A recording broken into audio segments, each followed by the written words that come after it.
Really? 정말로? 또? 아니 왜?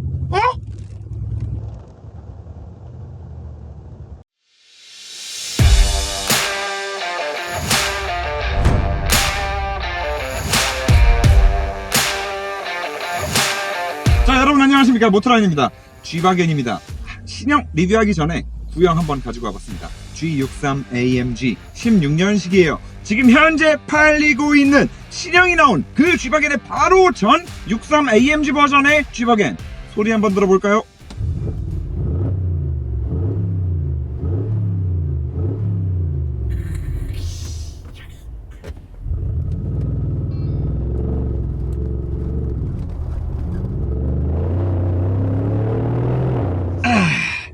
자, 오늘 리뷰 여기까지.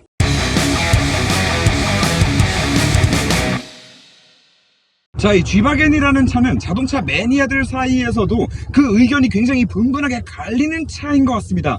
개인적으로 제가 느끼는 G바겐은 눈, 그리고 귀로 타는 차다. 왜 귀로 타냐고?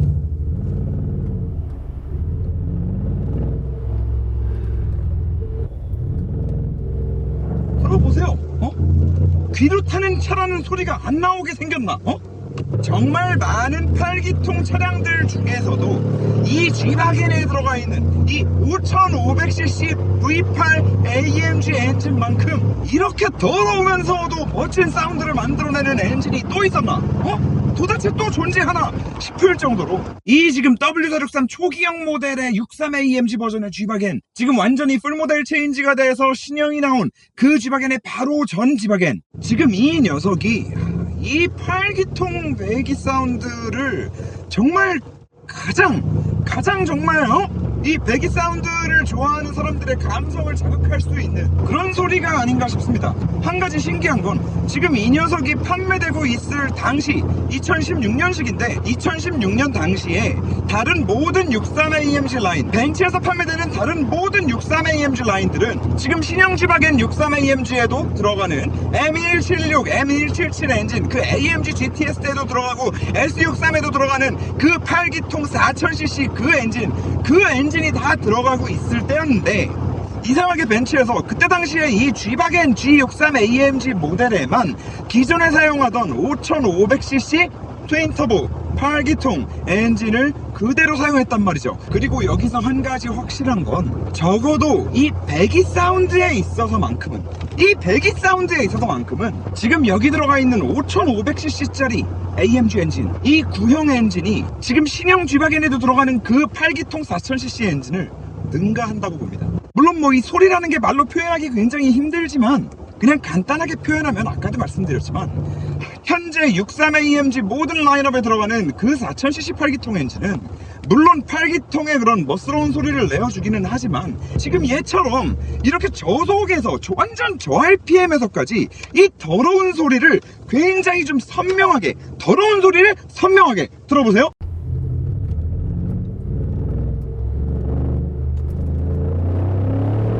이렇게 저음으로 나는 더러운 소리를 굉장히 좀 선명하고 이렇게 좀 타격감이 있게 들려주지는 않는단 말이죠. 그리고 지금 다른 AMG 라인업들에 비해서 지금 이때 당시에 나왔던 이 녀석이, 이 구형임에도 불구하고 배기 사운드를 이렇게 일상 영역에서 즐기고 다니기에 훨씬 더 좋은 환경을 가지고 있습니다. 그 이유가 뭐냐? 미션이에요. 뭐 많은 분들이 아시겠지만 모든 자동차 제조사들이 트랜스미션에 다단화 경쟁이 붙어서 이제는 무슨 뭐 10단 미션까지 나오는 그런 세상에 살고 있어요. 그리고 벤츠 같은 경우도 이번에 신형 G바겐만 보더라도 지금 9단 9G 트로닉을 사용합니다. 지금 현재 벤츠의 대부분의 차량에 들어가는 그 미션 9G 트로닉이 들어가요. 그런데 이때만 하더라도 7G였단 말이죠. 7G. 그런데 벤츠 같은 경우에는 한 가지 특이한 게 대부분의 차종에서 또 일반 컴포트 모드로 다닐 때는 무조건 처음 스타트를 2단 출발을 씁니다. 2단 출발. 그래서 지금 얘 같은 경우도 실제로 일상 영역에서 쓰는 기어 단수는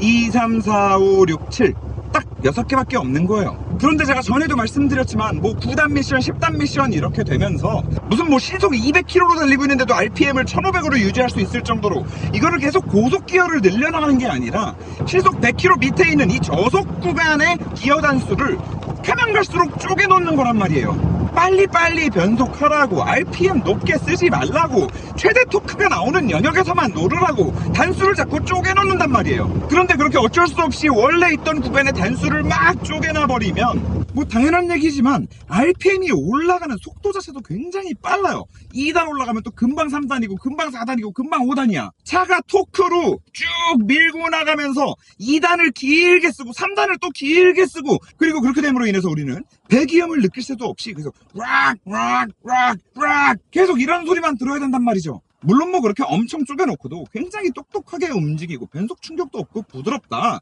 라고 하면 일반적인 차량을 운행함에 있어서는 분명히 더 그게 플러스 요인으로 다가오는 게 맞습니다.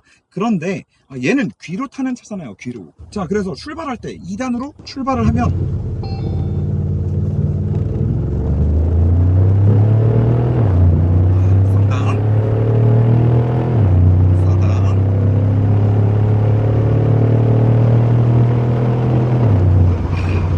뭔 느낌인지 아시겠나요? 그리고 방금도 들어보셨겠지만 차 자체가 이 2단이 물린 상태로 가는 시간이 엄청 길기 때문에 일상 영역에서 어지간한 저속 그냥 3-40km 정도는 그냥 뭐 2단으로 그냥 계속 다 커버를 치고 다닌단 말이에요. 그리고 악셀을 좀 덜 밟아서 금방 3단으로 넘어간다 하더라도 3단은 또 더 길어. 기어비가 더 길어. 그래서 결국에 기어비는 기어비대로 단수마다 다 길어. 거기다가 저 RPM에서 토크는 미친듯이 터져. 덕분에 이 8기통의 가뜩이나 이 굉장히 멋들어지게 더러운 이 소리를 끊김없이 굉장히 좀 길게 끌고 가면서 들을 수 있는 그런 환경이 만들어진 거다. 그리고 뭐 이 차 디자인 보면은 진짜 지금 이 W463 코드네임을 가지고 있는 이 디자인이 약 한 20년 전에 이제 왁구를 좀 갖추기 시작했어요. 20년 전에 처음 출시된 W461 모델부터 거의 지금 이와 비슷한 외형을 갖추기 시작했단 말이죠. 그 뒤로 사실 거의 뭐 페이스리프트 되는 수준의 아주 조금씩의 수정만 거치면서 이 녀석까지 왔는데, 진짜 구관이 명관이다라는 말을 이렇게 현대적으로 잘 재해석하는 미친놈들이 또 있을까? 그리고 지금 신형 G바겐 있죠. 신형 G바겐. 그 W463 똑같은 코드네임을 가지고 있기는 하지만 이제 풀모델 체인지 버전으로 나온 지금 팔리고 있는 그 G바겐. 그 G바겐보다도 저는 지금 얘가 진짜 훨씬 예쁜 것 같아요. 훨씬. 굉장히 작은 디테일일지 모르겠지만 이 G바겐의 생명은 각이거든요. 각. 그런데 이 모든 각에 조금씩의 이 곡선을 다 만들어 놨단 말이야. 그래서 물론 외형적으로 G바겐의 외형을 갖추고 있기는 하지만 걔는 각이 사라졌기 때문에 G바겐이라고 볼 수 없다. 진짜 지금 이 디자인 보면 제가 장담하는데 차를 정말 아무것도 모르시는 분들이 지나가다가 이 차를 본다, 그리고 신형 G바겐을 본다, 그러면은 제가 장담하는데 이 차에 더 눈이 갈 겁니다. 이 G바겐이 가지고 있는 올드한 이미지, 그 클래식카의 이미지, 그 군용차의 이미지, 그 남성미가 물씬 풍기는 강인한 느낌을 주는 그 이미지는 차량의 사이즈에서 나오는 게 아니라 그 각에서 나왔다고 보거든요. 그리고 진짜 지금도 여러분들도 같이 보고 계시겠지만 이게 이 진짜 정말 그 어디에서도 그 어떤 제조사에서도 볼 수 없는 진짜 그야말로 독보적인 차가 아닌가, 독보적인 디자인의 차가 아닌가, 그런 생각이 듭니다. 물론 실내 인테리어는 거의 뭐 쓰레기죠. 이거 뭐 아무리 이게 뭐 가죽 뭐 디즈뉴 디질래? 실내는 진짜 어떻게 이럴 수 있나 모르겠는데, 실내를 타고 눈을 베린 다음에 차에서 딱 내리는 순간 그냥 이 안에서 베린 눈이 그 이상의 몇 배로 정화가 되는, 거기에 추가로 지금 이 차가 귀로 타는 차다라는 거에 이제 이유가 한 가지 더 있죠. 도어를 닫을 때 이 느낌, 그 소리. 실제로 벤츠가 이 소리를 유지하기 위해서 그 옛날 방식의 도어 체결부를 아직도 그대로 쓰고 있다고 합니다. 철커덕. 자, 이렇게 해서 이 차는 이 두 가지로 타는 차다. 눈과 귀로 타는 차다. 여기까지만 알고 계시면 됩니다, 사실. 그런데 혹시나 야, 그렇게 좋아? 그러면은 사볼까? 하시는 분들을 위해서 그래도 이 차가 가지고 있는 굉장히 치명적인 단점들에 대해서도 조금은 좀 얘기를 하는 게 맞겠죠. 네. 알콘 좀 보고 와서 얘기를 좀 해보도록 하겠습니다.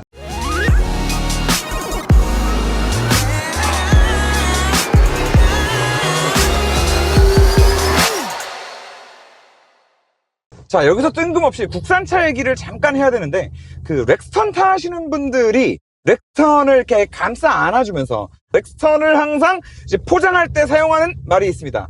리지드 엑셀. 야, 리지드 엑셀이 나쁜 게 아니야. G바겐도 리지드 엑셀 쓰잖아. 우리는 G바겐도 쓰는 리지드 엑셀이 들어가 있는 거야. 그러니까 우리 렉스턴 리지드 엑셀 들어가 있다고 까지 마!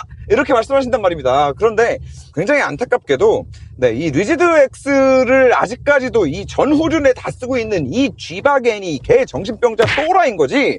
네, 이거를 갖다가 렉스턴을 감싸주시면 절대로 안 됩니다. 자, 여러분, 우리가 서스펜션 구조를 얘기할 때 흔히들 뭐라고 합니까? 뭐 맥퍼슨 타입이냐, 뭐 멀티링크 타입이냐, WC1 타입이냐, 뭐 이런 얘기들을 합니다. 그런데 이 G바겐은 그딴 게 없습니다. 그딴 거 없습니다. 그 셋 다 아닙니다. 앞에도 리지드 엑셀, 뒤에도 리지드 엑셀이에요. 그럼 리지드 엑셀이 도대체 뭐냐? 그냥 화물차에 쓰는 서스펜션 구조입니다. 뭐 로어암 그딴 거 없습니다. 뭐 어퍼암 그딴 거 없어요. 심지어 밖에서 딱 보면은 프로펠러 샤프트도 보이지 않습니다. 4륜인데 얘는 그냥 이 쇠떼기 하나 앞에다가 빡 박아놓고 그 무거운 쇠떼기 가운데 그냥 디퍼렌셜 하나 들어가 있고 양쪽 바퀴에 동력 줄 수 있는 샤프트 하나씩 걸려서 그냥 일자 통으로 양쪽에 바퀴 하나씩 걸어가지고 그냥 들어가 있는 거예요. 그냥 통짜 그냥 쇠파이프.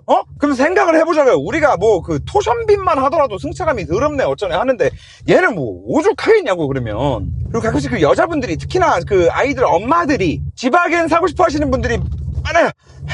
G바겐을 사고 싶어 하시는 분들이 많습니다. 물론 저도 동의합니다.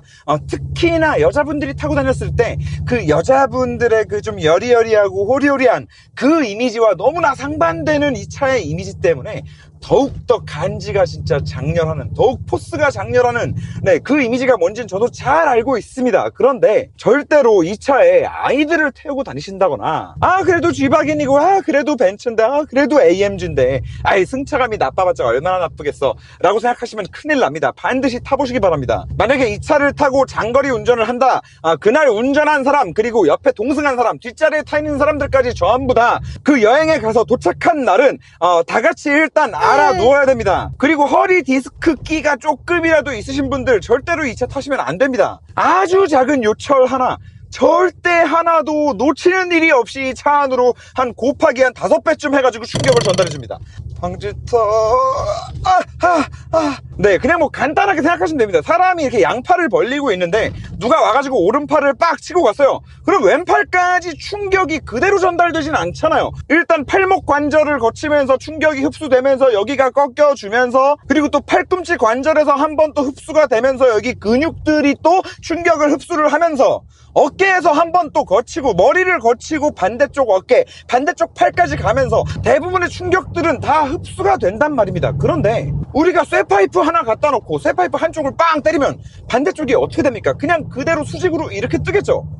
때린 쪽은 내려가고 위쪽은 바로 뜨겠지. 그 쇠파이프를 이 차에다 갖다 박아놓은 거예요. 그런데 차는 이 쇠파이프가 좌우로 미친 듯이 움직일 수가 없잖아요. 한계가 있단 말이야. 한계. 이걸 한계를 주지 않고 미친 듯이 계속 왔다 갔다 거리면 차가 롤이 생겨가지고 뒤집어지겠죠. 근데 이 쇠파이프를 갖다 박아놓고 이거를 한계를 준다고 양쪽을 또 튼튼한 스프링 2개로 묶어놨으니 아주 작은 요철 하나까지도 놓치지 않고 차 안으로 다 증폭시켜가지고 유입시키는 겁니다. 구조적 한계예요. 극복할 수가 없습니다. 물론 이 구조가 빛을 발하는 경우가 딱 하나 있습니다. 이 2억짜리 차를 타고 이 멋있는 차를 타고 오프로드 막 돌멩이를 타고 넘어다니시면 됩니다. 그런데 그렇지 않고서야 그냥 아무런 쓸모가 없는 거지 같은 구조다. 그리고 여기서 또 한 가지 문제는 그나마 렉스턴은 리지드 엑셀을 지금 뒷바퀴에만 갖다 쓰지 얘는 앞뒤가 다 리지드 엑셀이야. 근데 앞바퀴에 리지드 엑셀을 쓰면 무슨 일이 생기냐면 앞바퀴가 이렇게 조향을 할 수 있는 거에 한계가 생겨요. 엄청나게 큰 쇠파이프를 바퀴에다 갖다 박아놨기 때문에 그 엄청난 쇠파이프 두께에 상응하는 볼 조인트가 이 볼이 끝에 들어가 있고 그게 바퀴에 걸려서 바퀴를 회전시키기 때문에 그만큼 이 회전각 자체도 줄어듭니다. 그런데 우리나라 여기 저희 판교만 하더라도 강남은 말할 것도 없고 막 2차선 3차선 도로에서 유턴할 일이 얼마나 많은데 진짜 불편해가지고 막 뒤 미쳐버립니다. 아무튼 이거는 커버가 안 되는 거다. 이거는 그냥 승차감은 이거는 그냥 진짜 차라리 승차감은 SM6가 한 10배는 좋다 차라리. 자, 그리고 그 다음 문제 스티어링인데요. 스티어링 요즘 나오는 차량 한 10년, 20년 전 차량만 하더라도 기본적으로 모든 차가 다 그 렉앤피니언 기어 타입의 스티어링을 사용했기 때문에 이 렉앤피니언이라는 말을 하는 것 자체도 조금 저도 생소한데, 렉앤피니언, 렉 기어랑 피니언 기어가 만나가지고 핸들을 돌리는 거를 이제 방향을 이렇게 좌우로 전환시켜주는 그 렉앤피니언. 그리고 그 렉앤피니언 기어 사이에 어딘가에 모터를 넣어가지고 차가 막 자율주행도 할 수 있게 하고 혼자 막 핸들도 꺾이게 하고 뭐 고속에 올라가면은 막 핸들 기압비를 막 좀 바꿔주기도 하고 핸들이 좀 무거워지기도 하고 그런 모든 것들을 다 만들어주는 거거든요. 무엇보다도 굉장히 일상 영역에서도 편안하고 날카롭고 부드러운 그런 스티어링 감각을 만들어주는 게 그 렉앤피니언이 하는 일입니다. 그런데 얘는 웜기어예요, 웜기어. 그리고 그 웜기어 들어가 있는 차가 뭐냐면 그 저희 똥차 고쳐서 후리기 시즌2에 나온 그 디스커버리2 있죠? 그 2001년식 그 차가 웜기어예요, 그 차가. 그래서 얘 같은 경우에는 이 스티어링이 그냥 물리적으로 저기 바퀴까지 그냥 다 연결되어 있다라고 보시면 됩니다. 그냥 이 핸들에 박혀있는 막대기가 아래쪽으로 쭉 내려가서 그 앞에 리지드 엑셀 쪽 밖에 보면은 이렇게 끼다란 봉 하나 튀어나와 있어요. 그 봉에 박혀 있어요. 그 봉이 좌우로 움직이면서 핸들 타각을 조정해주게 됩니다. 이런 기계적인 구닥다리 방식의 단점이 뭐냐? 자, 지금 시속 100km로 달리고 있는데 제가 핸들을 한번 좌우로 흔들어 보겠습니다. 자, 좌우로 흔드는데 잘 보세요. 굉장히 신기합니다. 핸들은 흔드는데 차는 안 움직일 거예요. 자, 이 정도로 흔드는데 핸들을 지금 이 정도로 흔드는데 아무리 흔들어 제껴도 차는 차선을 벗어나지 않고 그냥 혼자 그냥 살짝 그냥 엉덩이를 실룩실룩 거리는 정도의 그런 움직임만 만들어줍니다. 보세요. 평소에 다른 차를 운전한다고 생각하고 봤을 때 옆으로 칼질하고 딱 들어간다가 빡! 치면은 이미 들어가고도 남았어야 돼. 다시 말해서 엄청난 유격을 자랑하는 그런 스티어링이다. 그리고 이게 운전하기 진짜 짜증나는 게 뭐냐면은 이렇게 고속도로도 이런 코너들이 있잖아요. 코너를 한 번 감을 때까지도 괜찮아. 그런데 두 번째 감으려고 할 때 약간 좀 이렇게 좀 카운터 쳐주듯이 핸들을 까딱까딱까딱 하면서 잡아줘야 됩니다. 내가 요만큼 꺾었으니까 다음 코너에서 반대로 딱 그만큼만 또 꺾으면 차가 이렇게 돌겠지? 라고 생각하면은 안 돼요. 얘는 급차선 변경을 한번 하고 난 다음에도 핸들을 몇 번을 왔다 갔다 하면서 차를 자세를 잡아줘야 됩니다. 만약에 이렇게 운전하지 않고 그냥 들어간 다음에 가만히 잡고 있는다 그러면은 원래 운전하던 감각이랑은 완전히 다른 움직임을 보여줍니다. 차가 한쪽으로 그냥 쫙 쏠려버려요. 그리고 당연한 얘기지만 이런 굉장히 그 물리적인 기계적으로만 연결되어 있는 스티어링의 특성상 당연히 뭐 주행보조 장치, 뭐 차선 이탈 방지 뭐 이런 것들은 전혀 기대하시면 안 되고요. 그리고 뭐 핸들도 무겁습니다. 그리고 진짜 뒷자리 개 좁고요. 물론 뭐 제가 지금 이때 당시에 이 G바겐을 소유하고 있다가 그 인간을 만나서 지금 이렇게 얼굴 팔면서 유튜브를 하고 있다. 돈은 돈대로 날리고 욕은 욕대로 먹고 얼굴은 얼굴대로 팔리고. 물론 뭐 그런 일이 있기는 했지만 그것 때문에 뭐 안 좋은 감정, 그것 때문에 안 좋은 감정을 가지고 지금 이렇게 얘기하는 건 절대 아닙니다. 그 증거가 뭐냐? 저는 지금도 이 G바겐을 다시 구매할 의향이 있거든요. 잠깐만, 하나 얘기 안 했다. 보세요. 오늘 타고 다닌 건데 4.2km 뭐 그렇게 계속 쏘고 다닌 것도 아니에요. 그리고 차주분이 리셋 이후부터 측정해 놓으신 게 1140km 타는 동안 4.5km. 연비가 진짜 시내에서 작정하고 쏘고 다니면은 3km대가 막 찍혀요 그냥. 진짜로 이 기름 탱크가 되게 커요. 기름 탱크가 큰데 아무리 기름 탱크가 커도 그 큰 기름 탱크를 이겨내고 진짜 주유소 가는 게 귀찮을 정도로 많이 처먹어. 자, 그래서 오늘의 결론이 뭐냐? 사도 좋다. 이런 차는 하나씩 가지고 있을만 하다. 돈 있으면. 그런데 데일리로는 못한다 이건. 진짜 미친 차고 정말 변태 같은 차고 그리고 이 오래된 디자인에 이 오래된 쉐시에 뭐 웜기어에 막 리지드 엑셀 막 이렇게 좀 해놓고 뭐 조금 어떻게 했다고 이 당시에 이거를 뭐 2억씩이나 받아먹고 팔고 있는 벤츠가 너무나 얄밉고 막 너무나 막 욕이 나오고 진짜 그런데도 하나 가지고 있을 만한 차다. 소장할 만한 차이면은 분명하다. 의심의 여지가 없다. 뭐 그런 말씀을 드리고 싶네요. 터널에서 특히나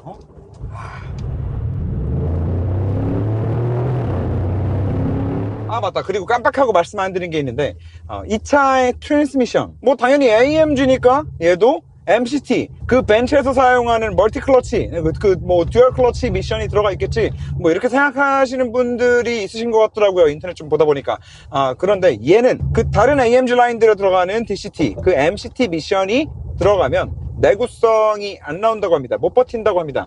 왜냐하면 이 디퍼런셜 락이 있기 때문에. 물론 뭐 대부분의 G63 AMG 차주분들이 단 한 번도 그 버튼을 눌러보시지 않은 분들이 훨씬 더 많겠지만, 네, 아무튼 디퍼런셜 락, 마찬가지로 이제 오프로드용으로 있는 건데 뭐 여기 있는 버튼이죠. 그래서 총 3개를 완전히 락을 시킬 수 있어요. 이제 센터, 앞쪽, 뒤쪽. 그래서 디퍼런셜을 락을 시킬 수 있는데 락을 시킨다 그러면 어떻게 되냐, 왼쪽 바퀴와 오른쪽 바퀴에 뭐 회전차가 생기건 나발이건 뭐 핸들이 꺾여 있건 한쪽 바퀴가 막 슬립이 나건 뭐 어쩌건 다 상관없이 무조건 내가 악셀을 밟는 양에 맞춰서 네 바퀴가 똑같은 바퀴수로 움직이게 됩니다. 그리고 그런 방법으로 이런 오프로드 차량들이 험로에서 탈출을 하는 건데, 그런 엄청난 부하를 주는 그런 상황에서 이 다판 클러치가 버티지 못한다고 하네요. 그래서 얘는 AMG임에도 불구하고 토크 컨버터 미션, 일반 세븐지트로닉, 뭐 AMG 스피드 쉬프트라고 되어 있긴 한데 그러니까 그건 뭐 지들이 그냥 만든 이름인 것 같고, 그냥 세븐지트로닉 토크 컨버터가 들어가 있는 미션이다. 뭐가 조금 다르긴 하겠죠. 변속 속도가 뭐 조금 빠르거나. 아무튼 뭐 일반 그냥 세븐지트로닉이라고 생각하시면 될 것 같다. 뭐 그렇습니다. 여러분, 오늘 리뷰는 여기까지 하는 것으로 하겠습니다. 시청해 주셔서 대단히 감사합니다. 원래 이번 주에 SLS AMG 로드스터가 나갈 예정이었는데 차주분께서 갑자기 G바겐도 같이 내주시는 바람에 일단 G바겐을 좀 먼저 하고 SLS AMG 로드스터는 다음 주에 업로드하는 것으로 하겠습니다. 이 차 구매를 고려하신다, 축하드립니다. 다만 데일리카로는 꿈도 꾸지 마십시오.